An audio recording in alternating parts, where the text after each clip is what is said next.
আমাদের সংবিধান সংস্কার কমিশন যখন গঠিত হলো তখন তারা সবাই গিয়ে ডক্টর কামাল হোসেনের সাথে দেখা করতে গেলেন। সংবিধান বলতে ডক্টর কামাল হোসেনরা কি বোঝেন যে সংবিধান ৭২ সনে লেখা হয়েছিল? তারা বলছে যে সার্বভৌমত্ব হচ্ছে সংসদের। এটা তো সম্পূর্ণ ভুল ধারণা। সার্বভৌমত্ব জিনিসটা কি? সার্বভৌমত্বের সহজ বাংলা হচ্ছে মালিকানা। আমরা বলছি সমস্ত ক্ষমতার উৎস জনগণ। কথাটা যদি আপনি ভেবে দেখেন, ক্ষমতার উৎস না জনগণই ক্ষমতার কেন্দ্র। উৎস বলতে বোঝা আপনি ক্ষমতা আরেকজনকে দিলেন আপনার জন্য চালাবার জন্যে। তাহলে কোন ক্ষমতা? আপনি মালিকানা দেন না, আপনি ম্যানেজারি করার ক্ষমতা দেন। তো রাষ্ট্রে যারা সংসদে নির্বাচিত হন তারা হচ্ছেন বড়জোর ম্যানেজার। মালিকেরা তাদেরকে নিয়োগ দেন এবং তারা যদি সঠিকভাবে দায়িত্ব পালন না করেন, মালিকের অধিকার আছে তাদেরকে চাকরি থেকে বরখাস্ত করা। সে বরখাস্ত কখন করবে? আমরা একটা মেয়াদ দেই 4 বছর বা 5 বছর। বাংলাদেশের সংবিধানের নিয়ম অনুসারে 5 বছর। যদি 5 বছরের মধ্যে সে দায়িত্ব পালনে অক্ষম হয় বা দায়িত্ব থেকে সে বেইমানি করে, তখন তাকে বসিয়ে দেওয়ার ক্ষমতা জনগণের থাকবে। এইটাই হচ্ছে জনগণের সার্বভৌমত্ব। দুটো কথা আমি আপনাদের মনে করে দিতে চাই। সার্বভৌমত্ব জিনিসটা হচ্ছে অবিভাজ্য, অখণ্ড। আমরা বাংলাদেশের এখন ধরুন 18 কোটি লোক আছি। 18 কোটি লোক মিলেই কিন্তু সার্বভৌমত্ব। একজনের কোনো সার্বভৌমত্ব হয় না, 2 জনের হয় না। কিন্তু আমরা কার্যত কি করেছিলাম? সার্বভৌমত্ব এক ব্যক্তির হাতে, এক পরিবারের হাতে ন্যস্ত করেছিলাম। এটা হচ্ছে আমাদের ঐতিহাসিক ভুল অথবা ব্যর্থতা। দ্বিতীয় কথা বলবো, সার্বভৌমত্ব জিনিসটা বিক্রয় যেমন করা যায় না, এটা কারো হাতে তুলে দেওয়া যায় না। সেই জন্যই সংসদ নির্বাচন করা হয় বিশেষ কিছু কাজ দেওয়ার জন্যে, মালিক হওয়ার জন্য নয়। এই জন্যই অষ্টাদশ শতাব্দীর বিদেশি ইউরোপীয় দার্শনিকেরা বলেছেন সার্বভৌমত্ব অবিভাজ্য, মানে এটাকে ভাগ করা যাবে না।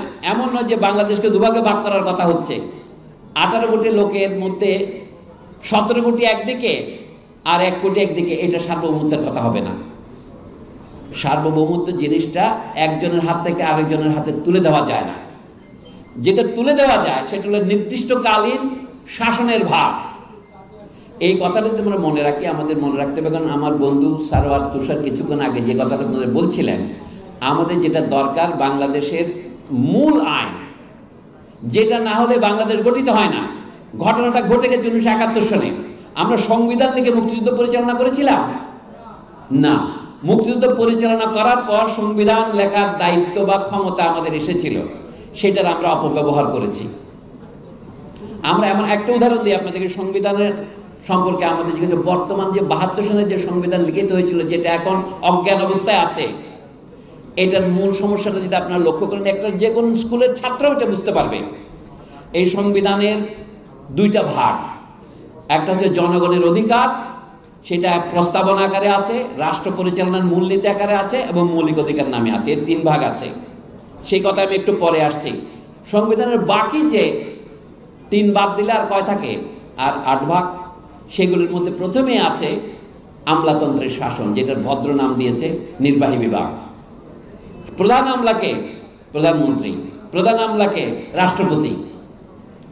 এখন আমরা যে সমস্ত সংস্কার প্রস্তাব করছি তার মূল কথা হচ্ছে যে সংবিধানের গোড়াতেই আছে আমলাতন্ত্রের অপ্রতিহত ক্ষমতা।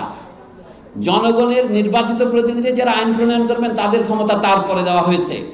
এটার নাম হচ্ছে সংসদ। এখানে জাতীয় সংসদ, এটাকে আমরা আইনসভা বলতে পারি। 3য় ভাগ দিয়েছে বিচার বিভাগ।